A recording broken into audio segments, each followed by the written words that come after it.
Eetris on uudised ja stuudios Rohke Debelak.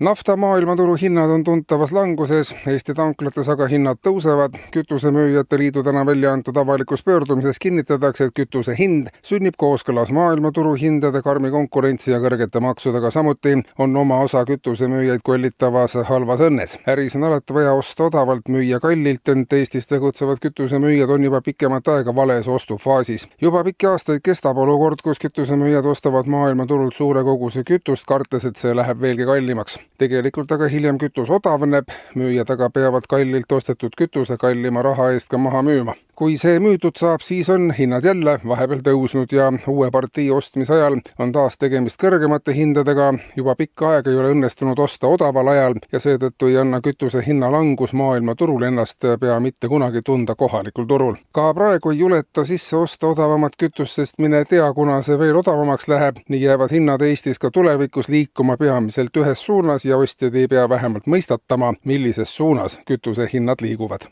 Ja loodusuudiseid. RMK annab teada esimeste töllikaamerate paigaldamisest mitmele poole metsadesse. Praegu käivad katsetused ning esimesed kaamerad on fookusesse püüdnud 12 tölli. Tegemist on rõõmustava saagiga, sest seni on vähe ülesvõtteid, kus töllid oleksid selgelt näha, et neid oleks võimalik jälgida nende loomuliku tegevuse metsa prügistamise juures. Töllid on pelliklikud ning seni arvati, et neid ei olegi võimalik uurida, kuid töllikaamerad võimaldavad peagi neid kummalisi isendeid otse pildis jälgida. Keskmine töll kannab oma elu jooksul metsa 120 autorehvi, 34 ühikut vananenud sanitaartehnikat, ligi 2 tonni olme ja ehitusprahti, tõenäoliselt kõike seda pesa ehitamise otstarbel. Seni on aga sageli korrakaitsejõud, kohalikud elanikud ja looduse sõbrad alatasa tölle ehmatanud ja need on ka pesa ehituse pooleli jätnud. Nüüd aga saavad inimesed töllikaamera abil aadressil lootusetukalender/töllikaamera.ee isendeid jälgida ja nende pingutustele kaasa elada.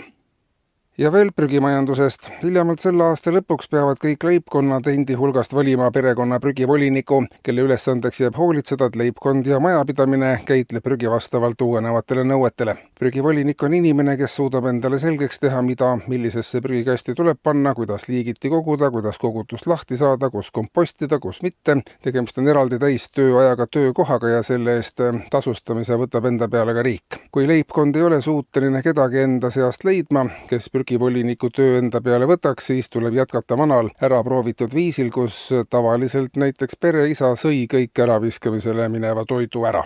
Valitsus annab veel aga teada, et andis eile välja lõpliku määruse kella keeramise kohta ja see reguleerib viimast korda protseduuri, mille vajalikkuse üle on pikki aastaid vaieldud. Eesti Vabariik on siin ka selles küsimuses kogu Euroopale suunanäitajaks, sest esmakordselt ei keerata sel kevadel kella mitte edasi või tagasi, vaid keeratakse kella sihverplaadiga seina poole. Ajanappus ja pidev ülekoormatus on suurema osa elanikkonna peamiseks probleemiks ja areng näitab aasta-aastalt aina ohtlikumat seisu. Kella keeramine näoga seina poole aitab inimesel taas loomuliku elurütmi suunas liikuma hakata ja esialgselt prognoositud suur kaos võib senisest oluliselt kiiremini muutuda hoopis harmooniaks, prognoosivad teadlased.